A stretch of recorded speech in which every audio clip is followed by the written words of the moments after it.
Olá, nós vamos aguardar a entrada da doutora Maria Antônia, que o tema hoje é falar um pouco sobre a ansiedade e a depressão.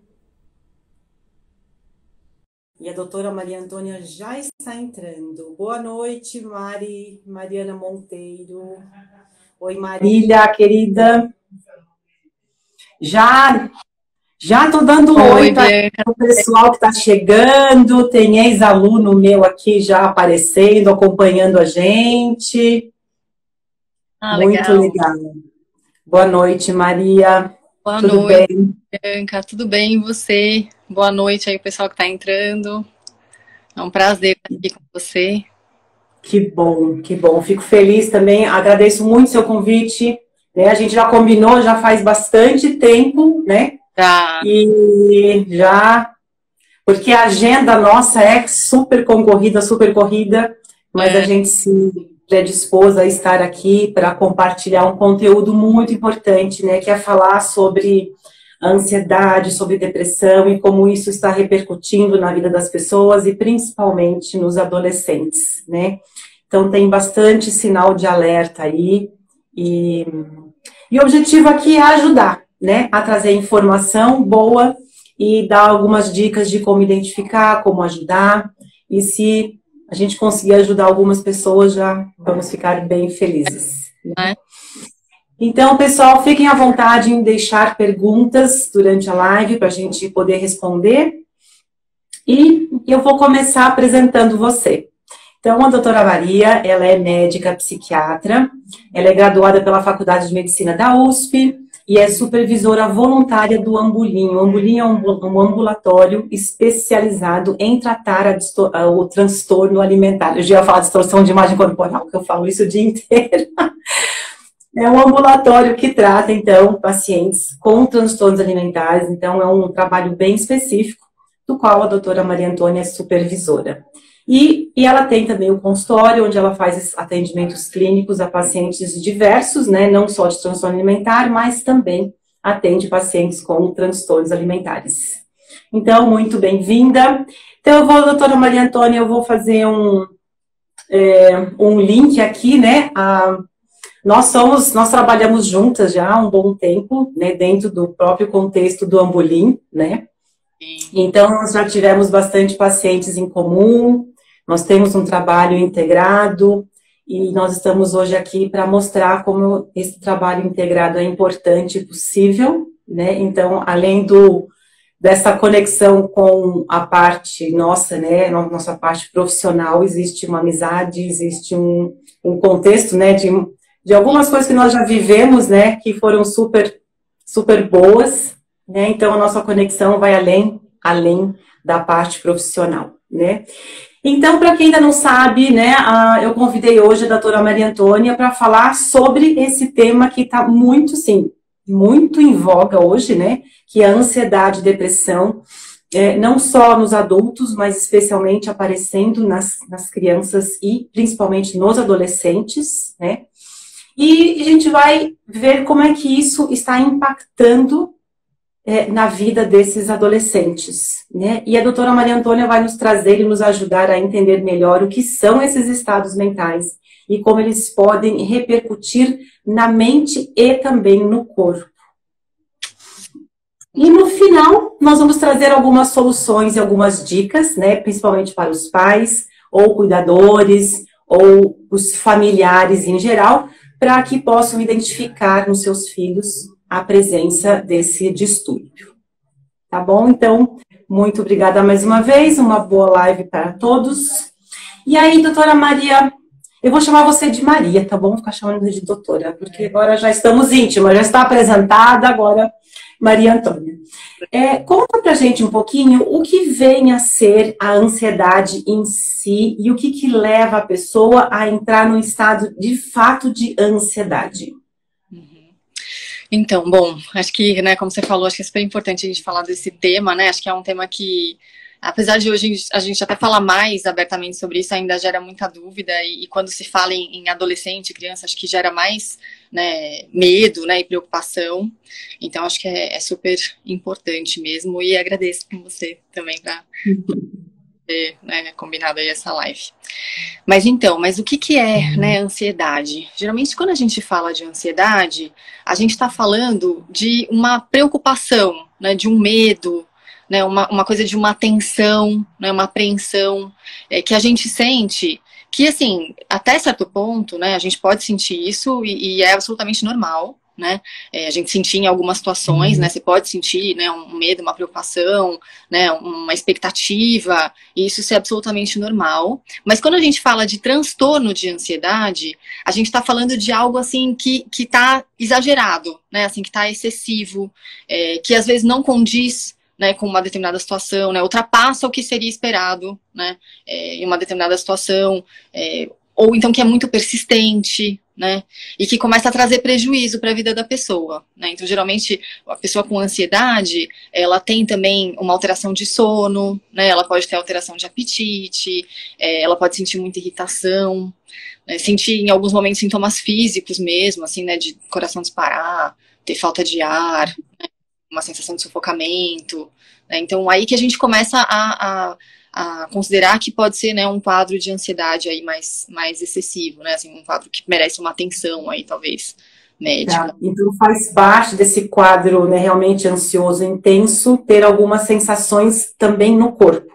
Então acho que seria um sinal, né, que diz que, opa, tá passando do limite, tá além de algo que a gente fala assim, é passageiro, né? Uma coisa que realmente permanece dessa forma intensa, né? Sim. Pode ter isso, assim, de uma coisa, assim, de uma forma mais transitória, né? Assim, mais momentânea. Mas quando isso vem, assim, sem explicação, né? Ou começa a acontecer com muita recorrência, ou vem umas crises mesmo, né? Assim, que o extremo disso seria uma crise de pânico, por exemplo, né? Aí a gente já vê que ultrapassou aí o que a gente considera que né, que pode acontecer e que não tem maior gravidade. Assim, quando a gente fala de transtorno, a gente está falando de prejuízo mesmo, né? Aquilo começa a acarretar um prejuízo para a pessoa, um sofrimento, né? Aquilo desgasta, né? A ansiedade, ela desgasta. Quando ela é constante, a pessoa se sente, assim, cansada, né? Ela não consegue controlar aquela preocupação, né? Então, é muito desgastante. Entendi. E tem alguma coisa que causa ansiedade? Assim, o que gera, né, esse estado mais intenso que você está contando pra gente? A gente considera, assim, que os quadros psiquiátricos, na sua maioria, eles têm vários fatores aí que contribuem, né, para o desenvolvimento do quadro, né. Então, muitas vezes, quando tem um quadro de ansiedade, às vezes a pessoa, ela já tem, né, a gente entende, talvez já tem uma predisposição, né, mas às vezes ela tem algumas características, né, às vezes até de personalidade que podem favorecer, né, às vezes uma coisa da própria, assim, tem um histórico de ansiedade na própria família, assim, então tem uma coisa de aprendizado mesmo, né, de comportamentos, né, de coisas que ela vai crescendo com aquilo, né, então geralmente tem alguns fatores e às vezes tem algum desencadeante, então ela tem, né, uma predisposição, mas às vezes acontece algum evento, né, então um evento estressante aí na vida dela, né, então às vezes, sei lá, uma alteração, uma alteração familiar, ou ela, por exemplo, no adulto, às vezes uma mudança de emprego, às vezes na fase da adolescência vestibular, né? Mudança de escola, essas coisas. Exatamente, mudança de cidade, né? Às vezes acontece, vai para uma escola que exige mais, né? E aí acaba desencadeando. Né? Então, às vezes tem algum fator desencadeante, mas muitos pacientes falam, já tinha umas características assim, né?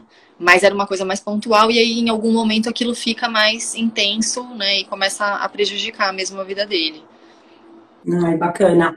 Eu vou dar uma pausa aqui, que já tem pergunta, vamos ver se a gente já consegue responder. Bom, a Giovana já mandou assim, cheguei na hora, estava ansiosa porque eu estava atrasada. Então, também uma ansiedade, mas ela acaba assim que ela está na live, já acabou a ansiedade, não foi, Giovana? Então, não é da ansiedade extrema que nós estamos falando. Bem-vinda. Então, vamos lá. A minha sobrinha, quando criança, tinha sobrepeso e sofria muito com isso. Agora, adolescente, não está com... Ela está em outro extremo, de se cuidar demais na alimentação e muito treino. Não demonstra sofrer. Aqui, na verdade, não tem uma pergunta específica que você quer fazer, faz de novo, porque aqui ela está só contando um quadro da filha dela. Você acha que isso pode estar relacionado com uma ansiedade, esse relato? Nesse relato dela tem uma alteração mais de peso, né? Que ela fala de um sobrepeso. Acho que, assim, a gente tem que ficar atento porque, assim, uma mudança grande, assim, né, de um sobrepeso para, de repente, perder muito peso, fazer muita atividade física, sempre levanta o alerta aí, né, se não pode estar abrindo um transtorno alimentar, né? Acho que a ansiedade, muitas vezes, tem outras características, assim, que a gente nota, né, no adolescente, né, no paciente mais jovem, assim, de repente começar a falar de mais preocupações, né, assim, começar com uma dificuldade, às vezes, de sono, começar a ter uma insônia que não acontecia antes, né, assim, ter, às vezes, umas crises, assim, de ficar muito, muito nervoso com alguma coisa, às vezes, se tem uma prova, né, se tem alguma coisa que precisa entregar, ter uma reação mais intensa do que, né, do que costumava ter, né, ou começar a ficar muito irritado, né, então, assim, tem alguns sinais que a gente tem que ficar atento, assim, se pode ser, né, um quadro de ansiedade, às vezes também de começar a ter uns esquecimentos, assim, sabe, vai fazer uma prova, tem um branco, não consegue fazer, fica muito nervoso na hora, né, então esses são alguns sinais aí que a gente tem que ficar de olho. Mas eu acho que isso responde um pouco mais o que a Maria trouxe pra gente, né?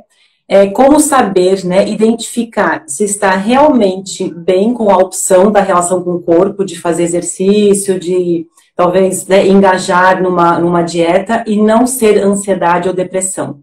Então, acho que você já respondeu aí, né? Identificar isso, né? Essa irritabilidade, esses sinais, né? Que uma coisa é uma coisa, outra coisa é outra. Ou pode ser tudo junto. Às vezes a gente tem que alguns adolescentes, quando começam com essa coisa de querer perder peso e aí começar a fazer atividade física, às vezes ficam numa cobrança muito grande por ir. Não sei se é nisso que ela falou dessa ansiedade, né? De ficar obcecados nisso, né? De, eu não posso comer isso, eu não posso fazer aquilo, eu preciso ir pra academia, eu preciso fazer exercício, eu preciso... Isso é uma ansiedade nesse sentido, né? Mas aí eu acho que é importante pensar, porque às vezes não é bem uma ansiedade, né? Às vezes é realmente essa preocupação com o corpo que tá muito intensa, né? E aí a gente tem que ficar de olho nesse sentido. Por isso, mãozinha, importantíssimo ter um diagnóstico, né? Se você se encontra nesse estado, se você reconhece esse estado em alguém, é um sinal de alerta. Será que está no exagero? Será que não está? Será que está na doença? Será que não está? Será que é importante ou não? O melhor a fazer é buscar um psiquiatra para entender o quadro, o estado emocional, em que grau que está. Se está ok, se está excessivo, para identificar, o quanto antes identificar, melhor. Até porque saber o que é, né? Assim, às vezes você percebe que teve uma mudança, né? De repente teve uma mudança no comportamento. Claro que, né, a adolescência é um período que os adolescentes têm uma mudança aí, né, às vezes de comportamento com relação a como eram, né, quando crianças. Então tem coisas que são naturais, mas acho que se tem uma coisa que está preocupando, está chamando atenção, né, acho que vale a pena pedir ajuda, porque às vezes a gente não consegue identificar o que é, mas percebe que tem alguma coisa que está diferente e, né, que talvez tenha alguma coisa errada, né. Então, exatamente. Precisa de atenção, precisa de um olhar de quem entende para facilitar o caminho, né? Boa noite, Bruna. Boa noite, Aglaé. Ex-alunas entrando lá de anos atrás, que delícia, bem-vindos. Bom, então, vamos continuar. Agora, em relação à depressão. Então, se você puder conceituar um pouquinho o que é a depressão, acho que vai ser parecido com ansiedade, né? Porque, né, tem o grau também, né? Você pode não estar deprimido ou deprimido intensamente. E aí, se você já puder emendar na sua resposta a diferença entre ansiedade e depressão e tristeza, né? Existe diferença? É parecido? Mas o que é um, o que é outro? Sim. A depressão, ela é diferente de tristeza, né? Assim, acho que a tristeza também é uma reação normal, que a gente vai se sentir, né, em alguns momentos da nossa vida, e isso é compreensível, né? A gente consegue compreender, dependendo da situação que você passar, você se sente triste, né? É uma reação esperada, né, em alguns momentos. Mas a depressão, ela vai além de uma tristeza, né? Ela é uma tristeza que não passa. É uma coisa da pessoa se sentir para baixo, né? E que não necessariamente tem um motivo, né? Assim, uma coisa que ela consegue identificar, ela se sente mal, né? E você percebe que é a maior parte do tempo que ela está se sentindo assim. Assim, não é uma coisa que, ela teve ali uns dias e aquilo, né, passou, né? E depressão, assim, a gente vê, além dessa questão, né, de uma tristeza, às vezes uma facilidade para chorar, né? Assim, uma coisa que a gente identifica mais como algo depressivo, né, algo nesse sentido, às vezes a gente não vê isso, né, não necessariamente a pessoa precisa ter esse tipo de sintoma. Às vezes ela perde o prazer que ela tinha nas coisas. Então, coisas que ela gostava de ter, ela já não vê mais graça, né, interesses que ela tinha, ela já não se interessa mais, ela fica mais indiferente às coisas, né. Isso também pode ser um sinal importante, né, de depressão, quer dizer, associam, né. Eu acho que é legal isso até já aproveitar um alerta para os pais, né? Se você identifica que o seu filho gostava disso, tinha um comportamento assim, de repente muda nesse, sabe, como o velocímetro, né? Ele abaixa assim, é um bom sinal de alerta para buscar ajuda. Muito bom. Pessoa, né, o adolescente gostava de sair, de ver os amigos, aí começa a ficar isolado, né, começa a não querer mais, não tem interesse, saía para jogar, sei lá, né, ia sair com as amigas, coisas assim, e de repente não quer mais, as amigas chamam, ela não vai, né, então essas coisas podem, né, ser um indício, né, e junto com esses sintomas, a gente também vê outros tipos de sintoma, então é muito comum ter alteração de apetite, né, então mais comum é ter uma certa perda de apetite, mas pode acontecer um aumento de apetite na depressão. Alteração de sono, né? Então a pessoa também pode perder o sono ou ela pode dormir demais, né? Ter, assim, uns sentimentos de que ela é inferior, de que ela é incapaz, né? Então de que ela não é uma boa pessoa. Às vezes a adolescente fala muito, eu me acho burra, eu acho que eu dou trabalho, eu acho que, assim, que se eu não tivesse aqui, ninguém ia sentir minha falta, sabe? Às vezes tem fala tipo, né? Pode ser um indício. Pode ter alteração de concentração, né? Então começa a ter repercussão, né, no ambiente escolar, por exemplo, né? Cai o rendimento, né? Isso também pode ser um sinal. Então tem vários outros sintomas, assim, e aí, né, também, lógico, se fala coisas relacionadas à morte, por exemplo, é um sinal de alerta, né, muito importante. Mas às vezes a pessoa fica mais pessimista, sabe? Ela fica mais, assim, achando que as coisas vão dar errado, mais insegura, né? Então esses podem ser sinais aí da depressão. Geralmente, quando a gente fala depressão, é um conjunto de sintomas, né? Acho que tanto depressão, transtorno de ansiedade, a gente sempre está falando de mais de um sintoma, não é uma coisa só, né? Por isso que a gente fala assim, geralmente na tristeza, ficar assim mais para baixo e tal, mas geralmente depois de uns dias aquilo vai passar. Às vezes tem coisas até que te animam, né? Você tá mais triste com alguma coisa, mas outras você tá bem, você, né, consegue se sentir melhor, né, fazendo alguma coisa. Na depressão, não. Né? Então, acho que é super importante falar isso, porque às vezes as pessoas têm uma ideia de que é falta de força de vontade, né? A gente ouve muito, é frescura, né? Se tivesse problema mesmo, não tava assim. Isso não é verdade, gente. Essa pessoa não é falta de força de vontade. Assim. Depressão é um problema de saúde, né? Ansiedade é um problema de saúde, né? E a pessoa, quando ela chega nesse ponto, ela não consegue mesmo, né? Reagir, senão ela não ficaria assim, né? Então, acho que a gente precisa dar atenção quando vê esses sinais. Né? Que ótimo. Muito legal. Já está esclarecendo um monte de coisas aqui numa resposta só. Muito legal. Então, pessoal, se vocês estão gostando dessa live, toca aí no coração, para a gente ver bastante coração subindo. E se vocês estão achando que realmente essa live está trazendo conteúdo que possa ajudar outras pessoas, compartilha, tem aquele aviãozinho, né, à direita, embaixo, do celular, clica no aviãozinho, manda para alguém que possa entrar ainda e acompanhar essa live. E se alguém quiser, faz um print da tela, publica no seu stories, né, menciona a minha, a doutora Maria Antônia também, porque aí se alguém ou falar, nossa, que live, vou lá assistir, porque a live vai ficar gravada, né? E obrigada pelos corações, olha quantos corações subindo, Maria, pra gente, muito obrigada. E vamos continuar, tá? Porque sempre, né, se a gente conseguir atingir mais uma pessoa, a gente já fica muito feliz, né? Que eu acho que isso que você está trazendo está sendo, sim, de uma grande valia, né? Porque eu acho que se confunde muito, né? Uma tristeza, uma frescura, principalmente adolescente. Ah, ele está revoltado. Ah, ele está fazendo birra. Ah, porque isso é da adolescência. Então, acho que acaba passando um tempo de sofrimento sem um olhar, né?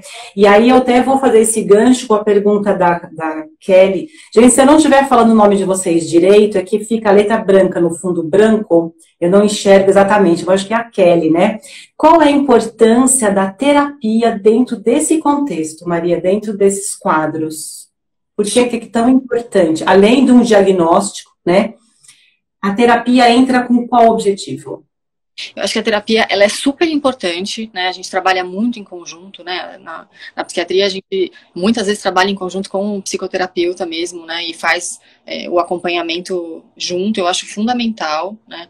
E eu acho que a terapia auxilia muito, porque às vezes a pessoa, ela, né, muitas vezes, quando vai psiquiatra, ela tá num quadro já, assim, mais intenso, né, assim, já tá com muitos sintomas, já vem, às vezes, de um tempo longo, né, muitas vezes as pessoas demoram até para procurar, e aí a gente vai tentar, né, ver, investigar, fazer o diagnóstico, ver né, o que pode ajudar aquele paciente, muitas vezes vai entrar com a medicação, né, isso traz, lógico, uma melhora nos sintomas, né, a pessoa, ela vai se sentir melhor, a gente espera que ela tenha, né, uma resposta aí e se sinta melhor com o tratamento, mas eu acho que a terapia, ela vai auxiliar muito para a pessoa entender, né, o que ela está passando, né, o que foi que, assim, como que começou, né, por que começou aquilo, talvez identificar alguns fatores que possam ter contribuído para o quadro, né, até para ela talvez aprender, assim, algumas coisas de como que ela pode lidar de uma forma diferente, talvez em outras situações que ela vivencie, né, então eu acho que ajuda muito a entender, né, e nesse sentido de prevenir, assim, né, pela essa compreensão, por, né, buscar outras alternativas de lidar com alguns problemas, isso ajuda muito a prevenir depois até outros quadros, né, então ajuda a gente a e com que esse paciente realmente tenha uma remissão do quadro, né, até para pensar depois em tirar a medicação e ter alta, e isso previne também outros quadros, né, então eu acho muito importante, acho que eu sempre incentivo muito que os pacientes façam, às vezes os pacientes já fizeram, falam, né, às vezes adolescente tem uma resistência, né, em fazer, mas eu acho que quando encontra, né, um terapeuta que a pessoa se sinta bem, consiga se abrir, eu acho que ajuda muito e facilita muito no andamento do tratamento. Sim. Então, existe cura para depressão, para quadros de depressão e quadros de ansiedade, desde que sejam vistos esses dois pontos, né? Entender, ter um diagnóstico, identificar se tem a necessidade de uma medicação ou não, e associar a terapia, para que isso possa, como você falou, né? Ter o entendimento e renovar a forma de pensar, ter recursos, se sentir segura, né, ter caminhos, ter opções quando aparece, né?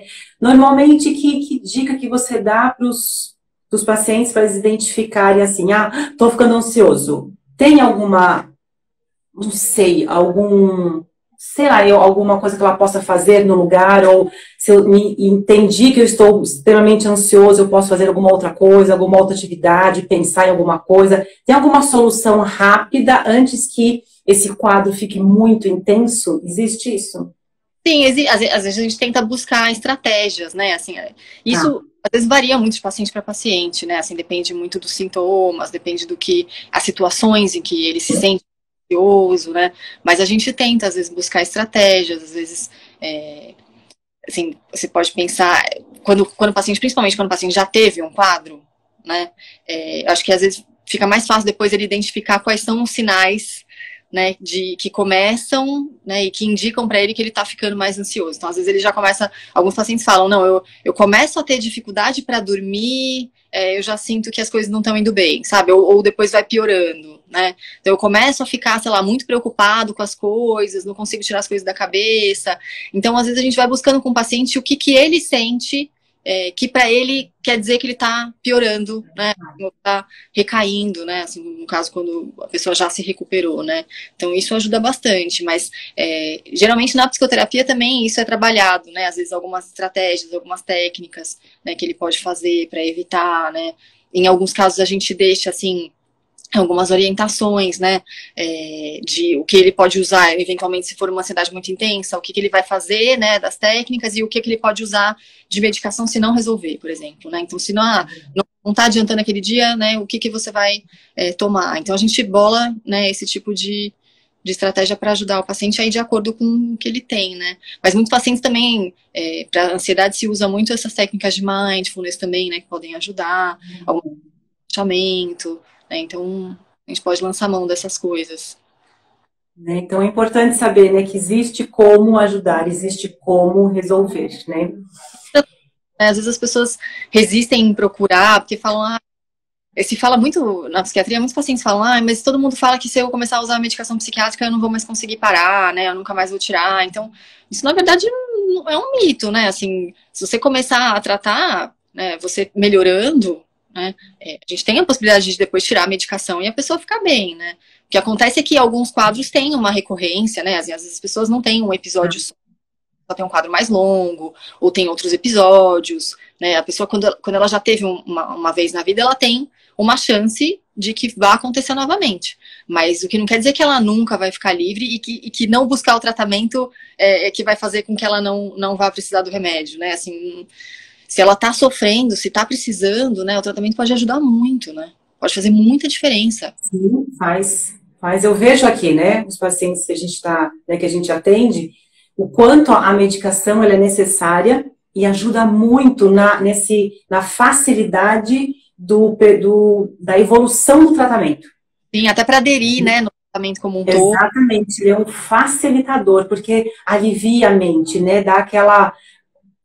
que a mente, como você falou, ela fica super agitada, e a gente quer mostrar uma coisa nova, e a mente não dá tempo, não dá espaço, né, para entrar uma coisa nova. Então, quando os pensamentos acalmam, é possível essa mudança, e depois, como você falou, vai fazendo desmame, vai reorganizando, e depois não precisa mais, né? Você não está fadada a tomar remédio, cada vez remédio mais forte, para ansiedade. Acho que é um mito, sim. Vamos lá, mais um comentário. Olha que bacana esse comentário. Ó, eu desde a adolescência tenho ansiedade e transtorno de imagem. Na vida adulta, ela descobriu e desenvolveu um transtorno alimentar e também teve depressão. Então, eu acho que a gente podia já aproveitar o comentário, né, super, né, tem tudo a ver com o nosso contexto, o nosso próximo item. Você contar pra gente, Maria, como é que esses estados interferem também na percepção do corpo, na desconexão com o corpo, na insatisfação com o corpo e, consequentemente, uma construção de uma distorção da imagem corporal, né? O corpo não representa mais aquilo que ele efetivamente é. Obrigada pela pergunta. Já fez o gancho, né? Então, para falar, né, sobre essa questão da distorção e a relação com esses estados emocionais, acho que a gente tem que falar um pouquinho do que é a imagem corporal, né? Assim, acho que no consultório eu vejo muitos pais, assim, muito intrigados, assim, de como pode, porque a gente pega muito adolescente ou jovens, assim, que tem uma questão, né, tem um transtorno alimentar, ou às vezes tem uma questão de distorção de imagem muito grande, e que não conseguem ter a imagem de como eles realmente estão, né, então às vezes se veem maiores, né, queixam que estão se vendo gordos, né, quando na verdade não estão, e é muito difícil às vezes entender, né, como pode a pessoa não se ver da forma que ela né? E eu sempre falo assim que a imagem corporal, na verdade, ela não é uma questão só objetiva, né? Não é uma questão só visual de como você se enxerga, né? Mas ela é influenciada por alguns outros fatores, né? Na verdade, ela é uma construção, assim, de como você se vê, né? Tem a ver com a consciência que a gente tem da gente mesmo, né? Então, ela é influenciada por alguns outros fatores, né, do que você pensa a respeito de você, né, da sua autoestima, de experiências de vida que você teve, né, assim, de avaliações que você recebeu, né, a respeito né, da sua aparência, do seu corpo. Então pode ter influência de bullying, né, assim, de muitas coisas que vão construindo essa imagem que a gente tem da gente. Né? E isso, assim, quando a gente fala, né, do adolescente, o adolescente, ele é assim, ele tá num momento de transformação, né, assim, tá num momento que ele tá mudando, né, ele tá crescendo, e que tem muita questão, assim, de autonomia, né, de identidade, né, de como ele é visto pelos outros, se ele é aceito ou não, né. Então, eu acho que a questão da imagem corporal, ela entra todo nesse contexto, né? E aí, quando a gente fala, né, de ansiedade, né, de depressão, muitas vezes isso pode interferir na maneira como a pessoa se vê, né? Então, um adolescente, né, uma pessoa que é mais ansiosa, por exemplo, que é, assim, muito, né, muito preocupada, muito crítica, né, ou uma pessoa que está deprimida, por exemplo, está com a baixa autoestima, né, assim, está se sentindo, né, pior, inferior que os outros, isso vai influenciar na maneira também como ela se vê, né, como ela se enxerga. Então, isso pode acabar uma coisa afetando a outra, né? E aí, assim, a gente sabe, falando mesmo de né, transtornos psiquiátricos mesmo, a gente sabe que existe uma comorbidade muito grande entre transtornos psiquiátricos, né? Então, a gente vê muito, apesar de não ser uma regra, né? Não é que sempre vem junto, às vezes as pessoas perguntam, mas ansiedade e depressão, elas sempre estão juntas, né? Elas não sempre estão juntas, né? Mas é frequente a pessoa ter mais de um quadro, né? Isso pode acontecer. E com relação a um transtorno alimentar também, né? A gente sabe que em transtorno alimentar tem muita comorbidade, né? Principalmente com depressão e ansiedade, né? São as comorbidades mais frequentes, né? E às vezes o quadro veio antes, às vezes o outro quadro que veio antes, né? Mas um pode influenciar o outro dessa maneira. Então a gente vê, às vezes, quando o paciente ele tá mais deprimido, né? Ou quando ele tá mais ansioso, às vezes algumas questões podem piorar, né, nesse sentido aí da distorção, principalmente dentro de um quadro de um transtorno alimentar, né? Então, um quadro acabar influenciando no outro, né? Entendi. Olha só, temos aqui um relato da Gi, que ela conta que ela perdeu uma amiga ontem, justamente por isso, né? Provavelmente por um quadro de depressão, né? E é complexo demais, porque às vezes o sorriso oculta muita coisa.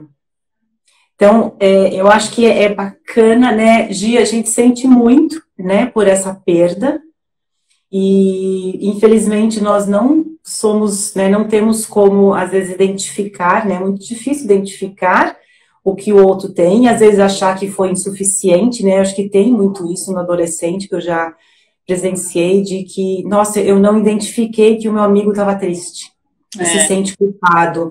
Então, a primeira coisa que eu gostaria de compartilhar aqui, né, não existe culpa, não tem como a gente salvar o outro, porque a gente não sabe o que está acontecendo lá dentro, né. Então, acho que alguns estados emocionais são visíveis, que a pessoa é externa, e aí é mais fácil buscar ajuda, mas nesse caso, pelo que eu entendi, não estava sendo identificado que existia talvez uma grande depressão, porque existe um disfarce, eu não vou mostrar que eu estou, né? Você quer falar um pouquinho disso pra gente, de que isso também é possível, aí fica mais difícil identificar? Sim, assim, acho que a importância da gente falar sobre isso é justamente porque a gente tem que saber que isso pode acontecer, né? A gente tenta, assim, transmitir informação até para as pessoas saberem o que elas podem, né, ficar atentas, o que pode ajudar, né? Mas, infelizmente, a gente sabe, né? Às vezes a gente ouve, a gente, né, infelizmente, tem notícias que às vezes acontece e que às vezes não dá para identificar mesmo, né? E também tem uma característica, assim, às vezes, nessa faixa etária da adolescência, também tem uma questão, às vezes, de impulsividade, né? Às vezes tem outros fatores, às vezes tem uso de drogas, às vezes tem outras coisas que também aumentam o risco de suicídio e que às vezes a gente não consegue intervir, né? Às vezes porque a pessoa não pede ajuda, às vezes porque não dá tempo, né? Porque é uma coisa, assim, né, foi naquele momento, aconteceu alguma coisa e a pessoa faz, né, toma uma atitude que ela não, né, impulsivamente, que ela não pensa. Então, eu acho que as pessoas, às vezes tem essa coisa de, né, quando acontece um suicídio, acontece uma história assim, é muito frequente que as pessoas em volta se sintam muito culpadas, né, e pensem, poxa, o que eu podia ter feito, né, o que eu não vi, né, acho que a gente se sente assim, né, se sente muito impotente, né, e culpado pelo que aconteceu, mas infelizmente tem casos que a gente não consegue auxiliar, né. Importante a gente saber, né, assim, estar atento e quando perceber alguma coisa, não ter medo de perguntar, né, não ter medo de chamar para uma conversa, de demonstrar preocupação, né, porque muitas vezes as pessoas, elas têm receio de falar sobre isso, né, então quando a gente fala que pode ficar deprimido, ele pode estar ansioso, ele pode ter pensamentos de morte, ele pode ter alguma questão, né, psiquiátrica, eu acho que é muito no sentido de falar, olha, né, pode acontecer e tem como procurar ajuda, né, se você perceber, você pode puxar uma conversa, né, perguntar, tá tudo bem, o que eu posso te ajudar, né, tô preocupada com você, né, assim, mas infelizmente tem alguns casos que são muito difíceis, né, mas eu acho que a gente tem que tentar, né, no máximo, na maneira que a gente conseguir acessar, né, uma pessoa e tentar ajudar quando a gente identificar alguma coisa, né. Sim. Temos mais um comentário aqui, é triste, né, a gente lamenta que isso tenha acontecido, afeta bastante todo mundo, né, quem está ao redor, os amigos, traz uma comoção muito grande, né, então sentimos muito e espero que todos possam se recuperar, né, o quanto antes desse susto, né, e da tristeza, né. Sim. Bom, temos mais um comentário aqui sobre a distorção de imagem corporal também se aplica ao rosto. Eu tenho bastante. Então, acho que é legal a gente trazer a diferença de distorção de percepção de tamanho e de algo mais relacionado à beleza. Qual que é essa diferença, Maria?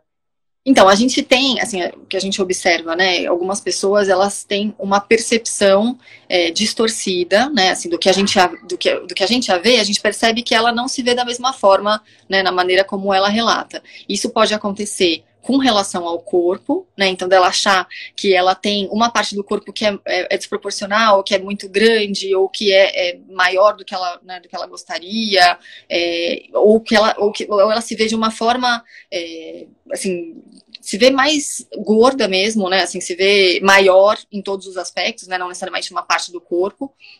Então, isso pode acontecer com relação ao tamanho mesmo e forma, né? Mas a gente também pode ver, às vezes, uma manifestação de a pessoa sentir que alguma parte do corpo, e aí no rosto, né, isso pode acontecer com o cabelo também, ela tem um problema que é exagerado, né? Então, às vezes, ela acha que o nariz é muito grande e às vezes a gente não percebe né, não chama atenção para as pessoas em volta, mas para ela é uma coisa muito incômoda, assim, e muito intensa, né? Às vezes é uma cicatriz, né? Às vezes é o queixo, a boca, né? Tem um incômodo muito excessivo, né? Às vezes é o cabelo, porque tem, né, uma perda de cabelo, um excesso, alguma coisa assim, e que a gente vai, né, considerar que é um problema, porque, lógico, a gente pode ter um incômodo, né, com coisas do nosso corpo, não é que a gente tem que estar achar que não tem problema nenhum, você pode se incomodar e eventualmente até ter vontade de que alguma coisa fosse diferente, né? Mas quando a gente fala de distorção, que chama a atenção pela pessoa ver de uma forma exagerada mesmo, assim, de você não conseguir ter a mesma percepção que ela tem, né? E quando isso acontece, muitas vezes quando acontece com a questão da forma e do corpo, né, da forma e do peso, né, muitas vezes isso pode estar relacionado a um transtorno alimentar, né? Mas existe um outro transtorno psiquiátrico que a gente chama de transtorno dismórfico corporal, né, que é quando esses outros defeitos que não relacionados ao corpo e forma. E tem um subtipo aí do dismórfico corporal, que é quando a pessoa, ela se acha, né, que principalmente em homens, né, é quando o homem, ele acha que ele não é tão forte quanto ele deveria ser, né, então geralmente são homens que têm, né, que fazem muita musculação, que são muito musculosos mesmo, e que se sentem muito pequenos e estão sempre buscando cada vez mais ficar maiores, né, que daí também não necessariamente está relacionado a um transtorno alimentar, e a gente também está dentro aí do que a gente chama de transtorno dismórfico corporal. né? Então a pessoa ter uma se vê de uma maneira distorcida com algum outro aspecto do corpo dela, né? E não necessariamente isso vai né, ter relação aí com a alimentação, mas isso gera muito sofrimento. Às vezes a gente vê pessoas que não saem de por causa disso, não conseguem se relacionar, né? Assim, tem muita vergonha, acham que as pessoas estão apontando para elas, né? Então a gente fala de um transtorno quando a gente vê assim esse prejuízo mais intenso. Sim, é relacionado com a beleza e gera sim um grande sofrimento, tá? Quando tem essa conexão que a Maria está contando, tá? Então, é um problema, é difícil sim de sair de casa e tem gente que não sai. Eu tive um relato de um paciente uma vez que falou: eu não tenho como ir até o seu consultório porque eu não consigo nem sair de casa de tão feio que eu me sinto, também a questão do rosto e tal. Então, isso realmente é um problema e também tem como ajudar. Sim, tem como ajudar. As pessoas às vezes têm uma dificuldade até de procurar uma ajuda psicológica ou psiquiátrica por buscar uma ajuda para resolver aquela questão mesmo, né? Então muitas vezes vão procurar cirurgiões plásticos, né, dermatologistas, coisas para resolver objetivamente essa questão e não se sentem satisfeitas, né? Aquilo continua, aquele incômodo e muitas vezes elas vão procurar uma ajuda específica mesmo, né? Exatamente. Realmente, gente, estou adorando esse monte de coração subindo aqui pra gente, Maria. As pessoas estão adorando o conteúdo. A Gi agradeceu as nossas palavras, né, de conforto. Que bom, Gi, ficamos felizes. Sim. E a dor passa com o tempo. Se a dor ficar muito grande, Gi, procura ajuda, né, de um terapeuta para te acolher nesse momento, te ajudar a passar por esse momento. Né, que eu acho que a terapia também, né, aproveitando o gancho, você não precisa fazer terapia para a vida inteira, né? Acho que você pode fazer uma terapia para esse momento. Olha, eu perdi uma amiga, eu estou muito abalada, eu preciso conversar, eu preciso de ajuda. E pode ser um suporte breve, né? Por um tempo, até passar toda essa dor, né? Se estiver doendo demais, procura ajuda, procura suporte. Não sofra sozinha, tá? O sofrimento com alguém que entende o seu sofrimento vai te ajudar a elaborar melhor e fazer você passar com um pouquinho de menos dor, né? Porque vai doer, né? Vai doer perder um amigo. Mas passa. Né? Ajuda, né? Ajuda muito, né? E você pode falar um pouquinho sobre automutilação também? Tem a ver com esses quadros de depressão e ansiedade? O que acontece?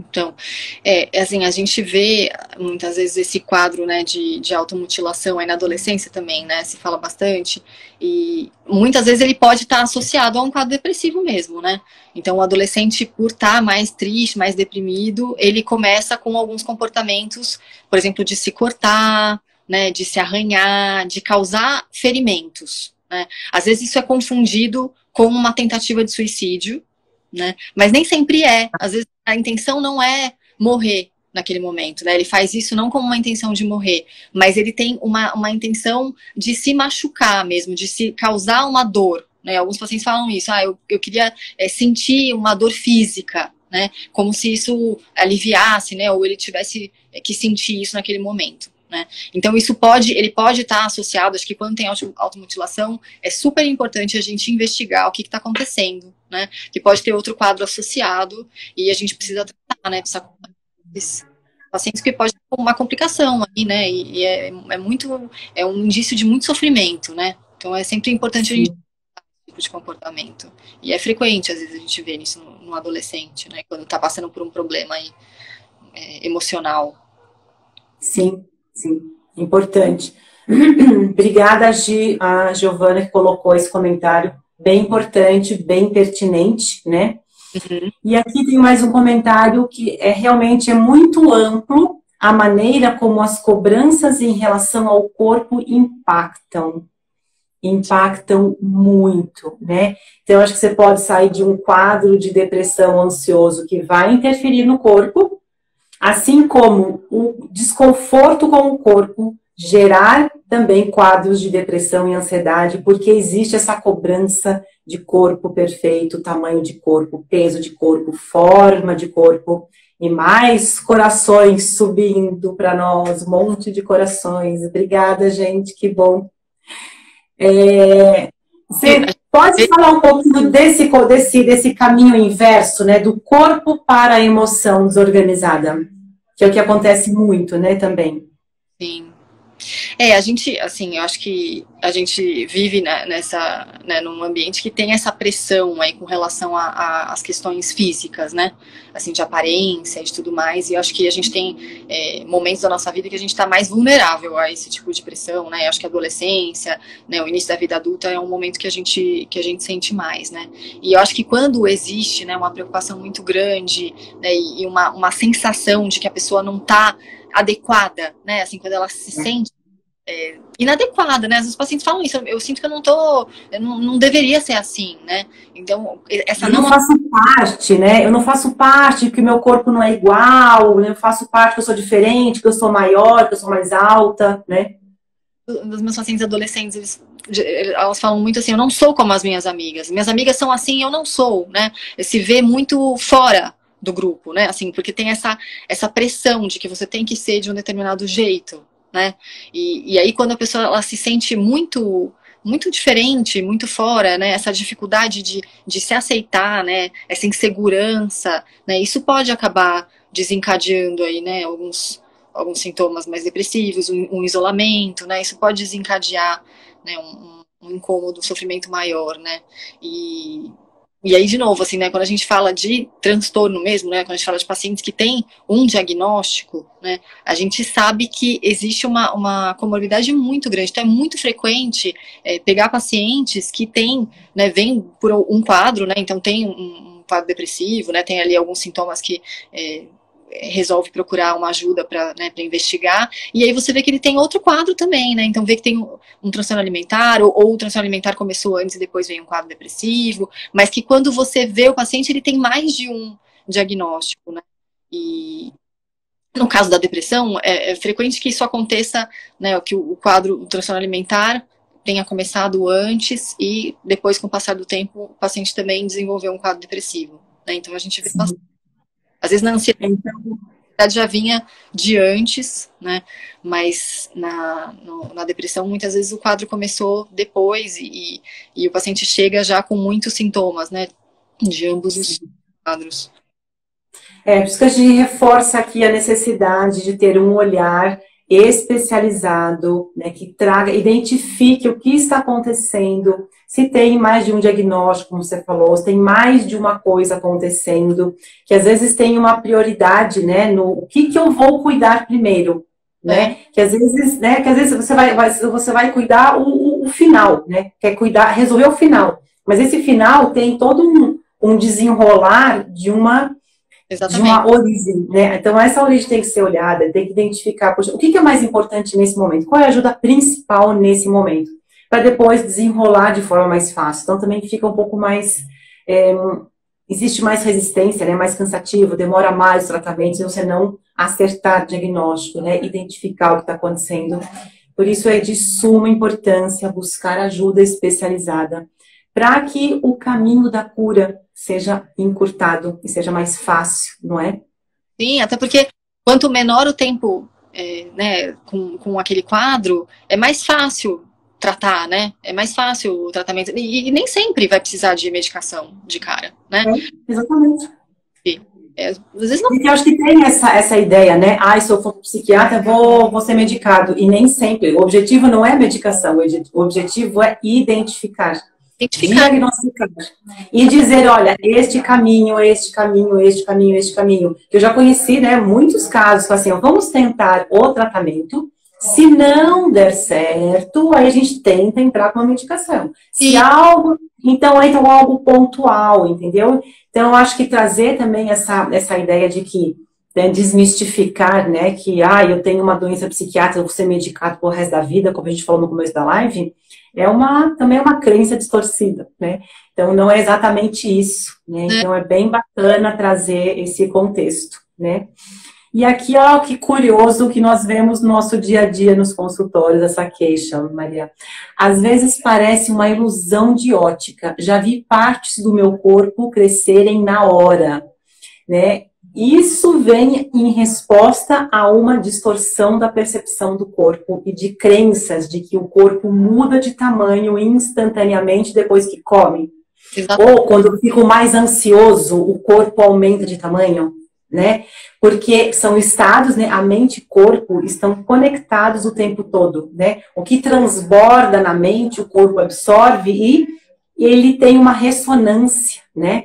Então, quando existe a presença da distorção da percepção corporal, esta é uma verdade muito comum. O corpo realmente muda de tamanho. Muito. A distorção da imagem corporal faz desaparecerem as bordas do corpo, a certeza de que o corpo tem um fim, a certeza de que o corpo realmente termina na pele e que é um fim estável, estático e não flexível. Então, isso é uma característica muito forte de quem tem distorção da percepção corporal. Então, Valéria, busca a nossa ajuda, que a gente pode te ajudar nisso aí.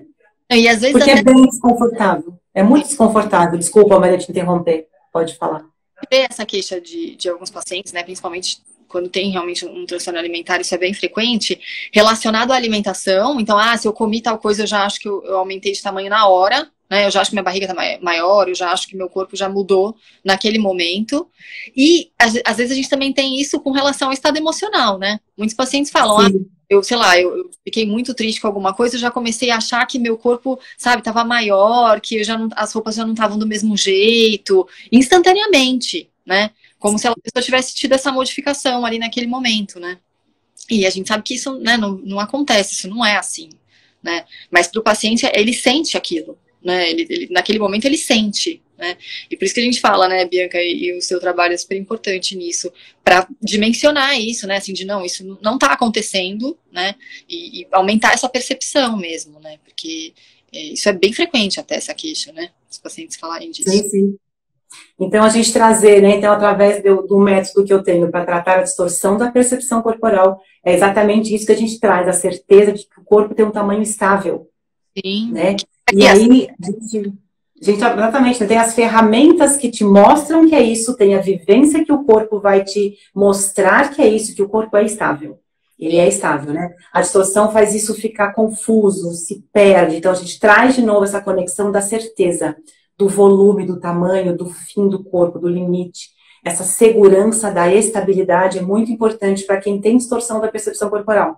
Sim. Porque aí o estado emocional piora também, né? Ele vai reverberando. Então, a gente ajudar nos estados mentais e no estado corporal, né? Para que essa engrenagem volte a trabalhar de forma equilibrada, né? A gente quer equilíbrio. É isso que a gente busca. Muito bom. Né, a percepção da pessoa do que ela realmente é, né? Conseguir juntar isso que está tão diferente, né? Olha só, momento blogueira. Pessoal, compartilha, assunto de suma importância.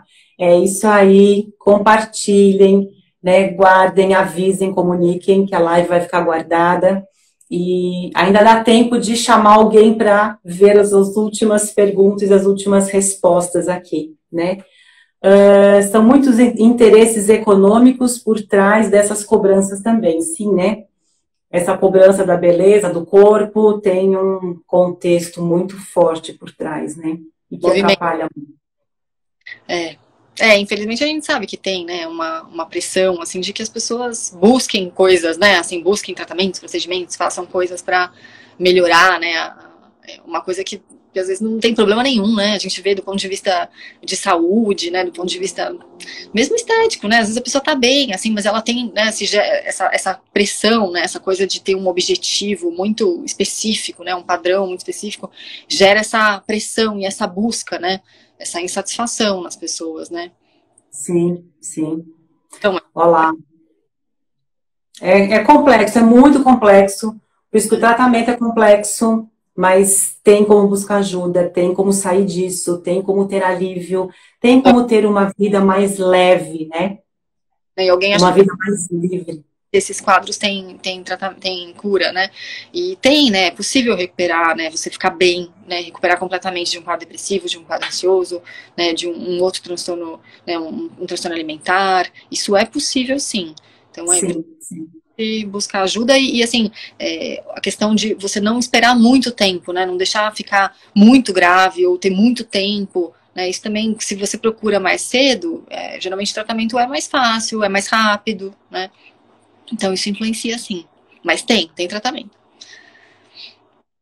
Olha só, ótima live, olá. Bia maravilhosa, Bia sou eu, amo, e doutora Maria acompanhando aqui, sempre muito necessárias as suas informações aqui no contexto. Muito obrigada. Acho que tem uma aluna sua aqui, obrigada, professora. Tem uma paciente com TA que nenhum psiquiatra ou psicólogo acolheram o TA, sempre deixando de lado. Por isso que nós, né, indicamos que a equipe seja especializada em transtorno alimentar, porque a equipe tem uma escuta para a queixa do transtorno alimentar que precisa ser vista. Se ela não é vista e tratada de forma específica, ela vai, né, transbordando pelas mãos, né, e não se olha para isso, não cuida. E fica aí uma cronicidade, uma recorrência, não é verdade? Estou falando a verdade, hein? Tá falando a verdade. Não, e às vezes as pessoas tratam como se assim, o transtorno alimentar, ele é em consequência, né, de um quadro depressivo, de um quadro ansioso. Muitas vezes não, né? Às vezes eles estão ali juntos, mas não é que o transtorno alimentar, ele tem características, né, e uma evolução que a gente vê e que às vezes não foi, né, não teve um desencadeamento, não tem uma relação só com a questão de ansiedade, tem outras questões, né? Tem uma situação... Né, tem algumas características, né, psicológicas, tem coisas aí que desencadearam, né, ambas as coisas, né, o transtorno alimentar e o outro quadro, e essas coisas precisam receber uma abordagem específica, né, no caso do transtorno alimentar, muito disso, porque tem abordagens específicas para o tratamento do transtorno alimentar, né, senão às vezes você até trata a depressão, você trata a ansiedade, mas o transtorno alimentar continua ali, né. Então, a gente precisa, né, abordar especificamente, né, e tem formas aí de fazer isso, né, fazer um tratamento especificamente para isso. Estamos aí, pode nos procurar. A Fábio, acho que entrou agora há pouco no final da live, ela perguntou se essas patologias têm cura, sim.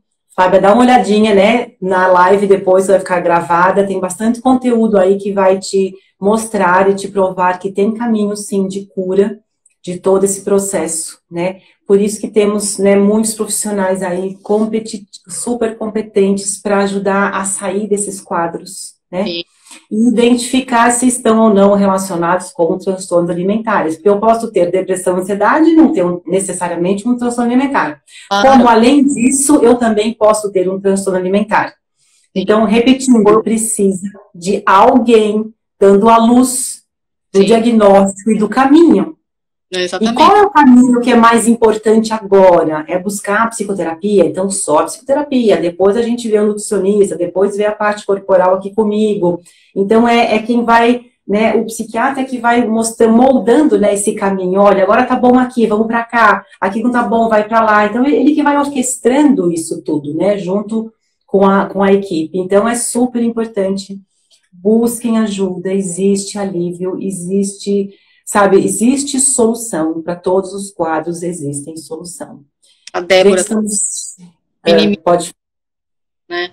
E é verdade, às vezes a gente minimiza porque muitas pessoas acham que é uma coisa mais fútil, né, ou mais superficial, ou uma coisa, né, é fase, né, às vezes tem uma coisa de, não é fase, daqui a pouco passa, né. E a gente sabe que, assim, quando existe mesmo um transtorno alimentar, né, e principalmente aí quando a gente está falando num quadro de anorexia, um quadro de bulimia, de transtorno de compulsão alimentar, às vezes o que a gente vê parece algo, né, mais superficial, mas o que está dentro, assim, o que o paciente está sentindo, a gente não está, né, não tá conseguindo acessar. E muitas vezes tem muitas coisas ali, né, mais profundas que levaram a esse quadro, né, e que precisam ser vistas, né, precisam ser tratadas. Então, eu acho que as pessoas às vezes minimizam por achar que é uma coisa que não vai ter muita importância, não vai, né, não vai se estender, ou que não vai ter muita repercussão. Às vezes a pessoa até acha que não é grave, assim, e a gente sabe que né, até do ponto de vista clínico pode ser grave, né.